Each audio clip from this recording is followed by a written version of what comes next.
Hello and welcome to another episode of Virtual Legality. I'm your host, Richard Hoeg, managing member of the Hoeg Law Business Law Firm of Northville, Michigan. And believe me, when I got up this week, I didn't expect to just be covering Activision Blizzard.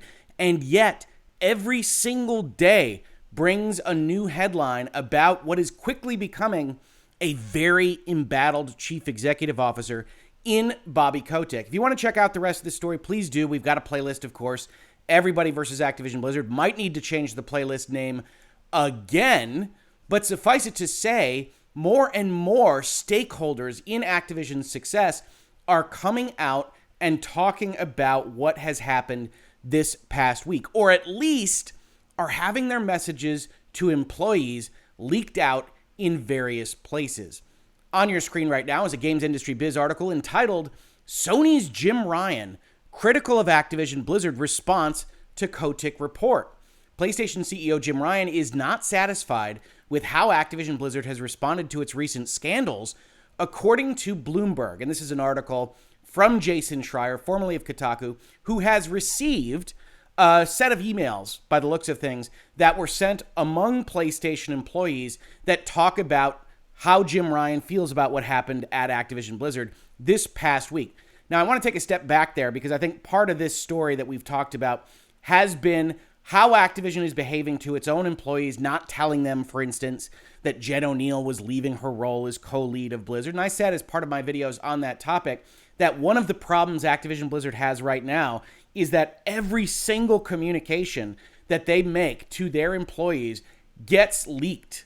And this is another example of how these companies have to operate. This is a Sony internal email that is effectively going to act as a public position statement from PlayStation about how it feels with respect to Activision. And that's to be expected. Jim Ryan, in all likelihood, didn't send out an email to his employees on the premise that none of that would get leaked to somebody like Jason Schreier at Bloomberg. All of these communications take place in an environment where we basically know they're going to get out there if they are in writing and if they are on a topic of substantial drama or public interest. So keep that in mind when we talk about how Activision Blizzard is dealing with things, because some of that comes across as unfair. And I don't disagree that employees aren't kept in the loop. They aren't getting the communications they might otherwise want from Activision Blizzard, especially from their C-level executives at this point in time. And yet, from the company's perspective, you know everything you say is going to wind up in the hands of, well, quite frankly, virtual legality. You need to be even more cautious about the things that you do say. And so we're going to have a PlayStation email we're going to talk about today. We also have an Activision, let's call it a town hall, that they apparently had with their employees about these issues that has also led to another series of headlines and more trouble for now what I think we can call an embattled video game publisher. So what does Bloomberg say? Bloomberg says the following. In an email to employees reviewed by Bloomberg, PlayStation chief Jim Ryan linked to the Wall Street Journal's Tuesday report, the one that we went over in great detail in this space. He wrote that he and his leadership, PlayStation, were disheartened and frankly stunned to read that Activision has not done enough to address a deep-seated culture of discrimination and harassment. Now, this quote in and of itself is a little bit odd, insofar as it seems unlikely that they were disheartened and stunned to read that Activision hasn't done enough. It seems more likely that they were disheartened and stunned to read the actual specifics of what has happened at Activision. And you get this kind of editorial phrasing from Bloomberg. These quotes are from the email, one presumes, but everything else is Jason Schreier and Bloomberg speaking. So that doesn't really lose the message, but it does frame it slightly differently than I suspect it's framed in the email. Suffice it to say, though, this phrase comes out apparently from Jim Ryan and is saying that a business partner of theirs has not done enough to address not just a culture of discrimination, but a deep-seated one. Because, frankly, the examples in that Wall Street Journal article are from decades of Activision Blizzard's actions in the workplace and outside of it. You've got 2006, 7, 8, 2020, 17, 16. You've got all sorts of years that are referenced in that article, or all sorts of times that appear to apply to the other lawsuits that have brought against the company. And so this isn't unexpected, except that this is a major business partner, obviously, of the company itself. He continues, we outreached to Activision immediately So I know a number of you ask how this looks behind the scenes, and a lot of the times I say phone calls and emails are being exchanged among industry participants all the time. Here you have an admittance of that fact. That article goes up in the Wall Street Journal. Activision becomes immediately embattled. Bobby Kotick embattled. And PlayStation head Jim Ryan calls Activision. We outreach to them immediately after the article was published to express our deep concern and to ask how they plan to address the claims made in the article. We do not believe their statements of response properly address the situation. Now, this is strong language in corporate America speak. Generally, you don't otherwise adjudge the behavior of another industry participant, especially one that you have an ongoing business relationship with. And now Sony, PlayStation, is telling its own people that they don't believe that Activision has done enough. And to some extent, if you're more cynically minded, you might say, well, this is Sony putting its thumb in the wind and seeing exactly how this is playing out for Activision, wants to get out in front of it, knows that it's invested in Activision, has paid Activision money. There have been marketing partners for a long, long time on a number of the products, especially Call of Duty, that Activision puts out there. And they want to make clear that to their employees, they don't agree with what has been shown has happened at Activision in these various articles. That's a little bit more cynical. Of course, Sony has an interest in keeping its employees happy and keeping them safe. And so if you're less cynically minded, you say this is the appropriate type of message for an industry participant that has some kind of relationship with Activision to put out there. Similarly, Ryan emphasized to his staff that Sony Interactive Entertainment is committed to ensuring our community of developers and gamers feel safe and respected and providing a secure work environment for every employee. He called on employees to report instances of harassment or discrimination and promised that any action would be investigated. All of which is great, right? That's exactly what we want a company head to say. But again, putting on our cynical hats for just a second, you'll note that this sounds almost exactly like what Activision Blizzard has been saying now for months and months and months. And so it comes down to a matter of trust and how you feel about the actual corporate culture at Activision Blizzard versus Sony Interactive Entertainment versus the PlayStation brand versus whoever else might say these things. And that's what makes the Activision Blizzard story so difficult to kind of parse out. It's because Activision Blizzard has, throughout its tenure, especially in its workplace policies and everything else that is outward facing, said the right magic words, is saying exactly what Sony is saying here. And yet, I think properly, a lot of folks have said, nah, we don't believe you at any point in time now because of what has been shown. And this is important. This is another layer of problems that Activision Blizzard is going to have to deal with. First, on PlayStation, at the end of the reveal trailer for Call of Duty Vanguard, you've got an issue. Because why do you do these marketing campaigns? Well, it's because you think Call of Duty is going to sell pretty well, and you want your brand associated with that successful product.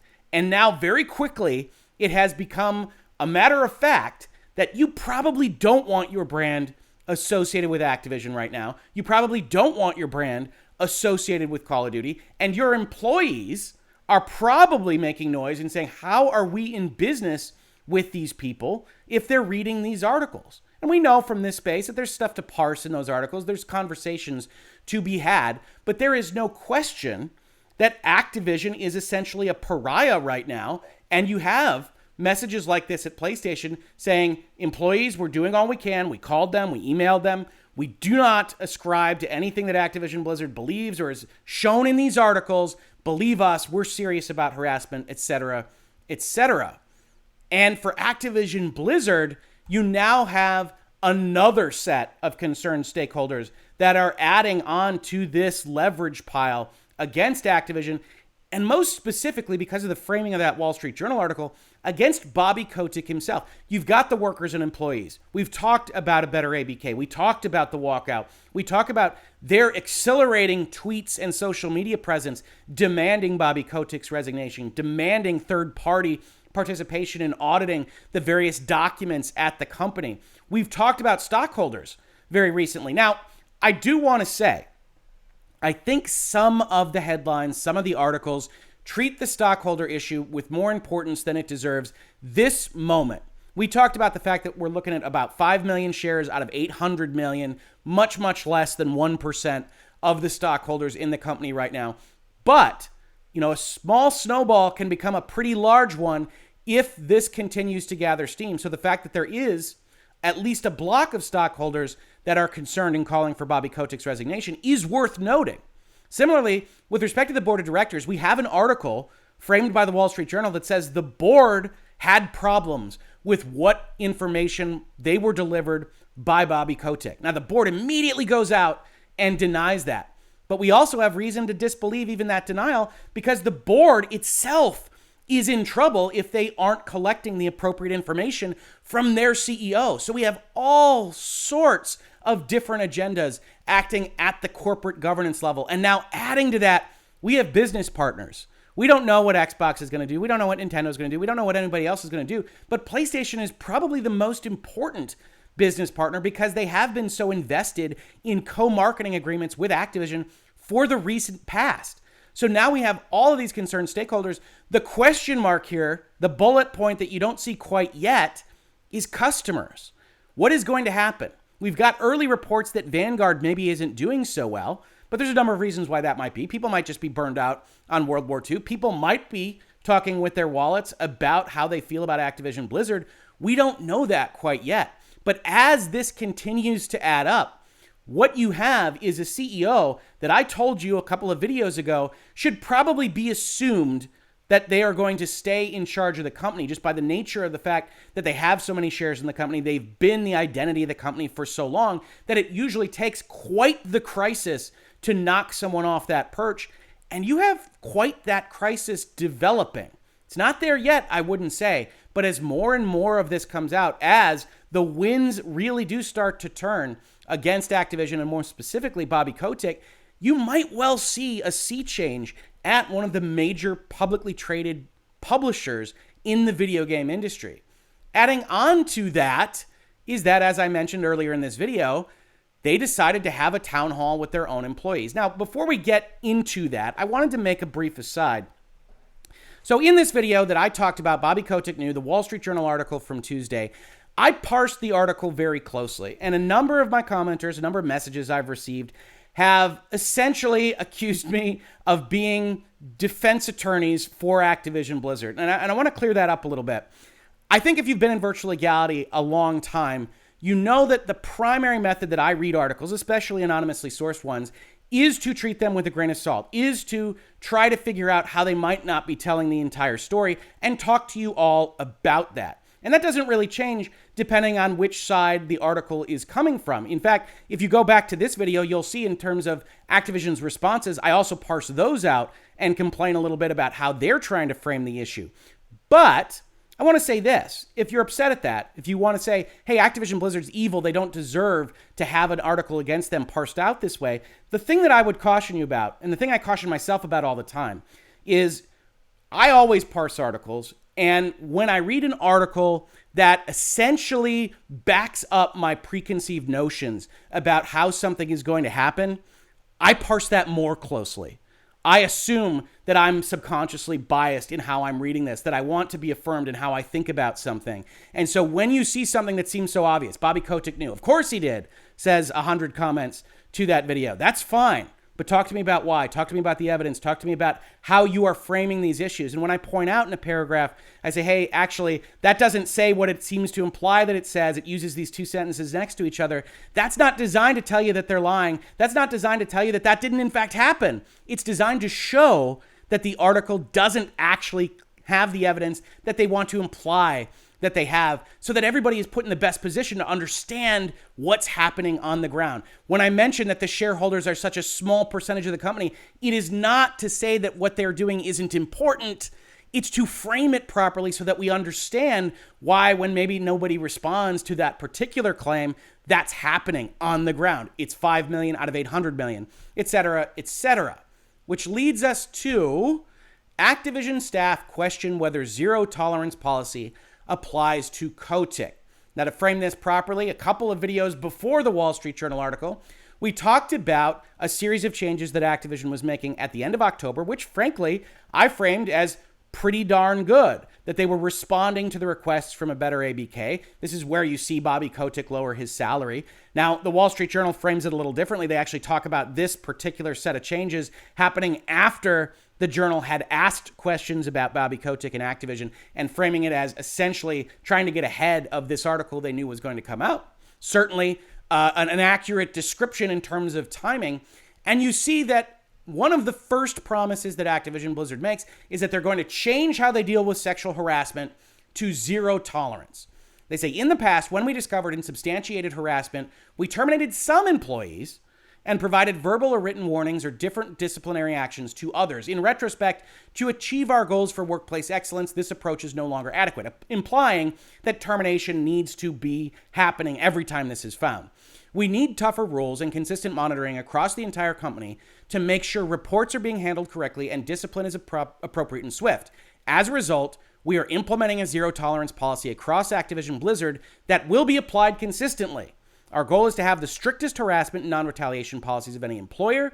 Any Activision Blizzard employee found through our new investigative processes and resources to have retaliated against anyone for making a compliance complaint will be terminated immediately. And then we talked about some weasel language here. In many other instances, termination will probably happen, including most instances of harassment, but who knows, right? There was already some kind of weaselly language here. We talked about that in the earlier video. But suffice it to say, when a Wall Street Journal article comes out, talks about Bobby Kotick himself dealing with harassment, it makes sense for the employees to go in a kind of town hall setting and say, whoa, is this actually going to apply to our CEO? It says the scrutiny over embattled Activision Blizzard CEO Bobby Kotick continues with fresh reports suggesting the company's zero tolerance policy does not apply to him, which I think is a little broad for what's happened here, but certainly a fair inference. Activision Blizzard leadership held a live-streamed all-hands meeting to address questions from staff. With the company and the board of directors standing by the CEO, employees asked whether the publisher's zero-tolerance policy on harassment, something the defense statements credit Kotick with helping to implement, applies to the CEO. Leadership reportedly responded that it did not have evidence of the claims made against him this week. Now, that's a terrible, terrible, terrible defense. If you want to read the zero tolerance harassment policy is essentially forward-looking. From now on, we're going to deal with this stuff this way. I think you could make that argument. And it wouldn't be a great defense if you did it in this town hall setting, but you could at least say that. Hey, we've made some mistakes in the past. We're going to correct from now on is something that logically makes sense. Saying we don't have enough evidence for what actually appeared in the Wall Street Journal article doesn't make any sense at all. Right? If we remember what was said in this, in 2006, one of his assistants complained that he had harassed her, including by threatening in a voicemail to have her killed, according to people familiar with the matter. The Activision spokeswoman said, this is effectively an admittance from Activision, Mr. Kotick quickly apologized for the obviously hyperbolic and inappropriate voicemail, and he deeply regrets the exaggeration in tone in his voicemail to this day. So this is an admittance of functional retaliation. An assistant complained that he had harassed her. He left a voicemail with obviously hyperbolic and inappropriate language that he deeply regrets. You don't need further evidence from here. Activision actually said that something along the lines of what the Wall Street Journal reported happened. Similarly, in 2007, he's sued by a flight attendant on a private jet he co-owned. The flight attendant claimed the plane's pilot had sexually harassed her, and after she complained to the other owner, Mr. Kotick fired her. In a separate action related to legal fees in the case, an arbitrator citing what he said was sworn testimony wrote that Mr. Kotick told the flight attendant and her attorneys, I'm going to destroy you. They settled the next year for $200,000. And then the spokesman says, Mr. Kotick said he couldn't have fired her in retaliation for complaining because she never complained directly to him. So we have this morass here of harassment. We have a denial that he said, I'm going to destroy you, which would be a kind of retaliation. We have other excuses that you can make. This isn't happening at Activision. This is happening in a separate context with a privately owned jet. You have other things that you can say. What you probably can't say is that Activision doesn't have evidence. You have Activision spokespeople talking about these matters. They have talked with Mr. Kotick about what happened. So, yes, it certainly has the patina of not applying to Mr. Kotick, which perhaps isn't that unusual for someone in that kind of position of power. It is, however, the exact wrong way to deal with these situations on the ground, very similar to putting Jen O'Neill and Mike Ibarra in the same role and not snapping your fingers and making sure their paychecks are the same number. Activision Blizzard has clearly had many, many issues in its past, but in its present, it appears to have even more in terms of governance and the choices that it is making. And I don't know how to tell you anything about what Activision Blizzard might do next, because all of this doesn't make sense to me. When you go out in a live stream and say, we don't have enough evidence, when your spokespeople are telling the Wall Street Journal about the matters in question, when you put two people in the same role and you pay the female less, when you're currently being sued for paying females less, I don't know what to tell you. They seem to be having as many footfalls as significant errors in the past and in the present.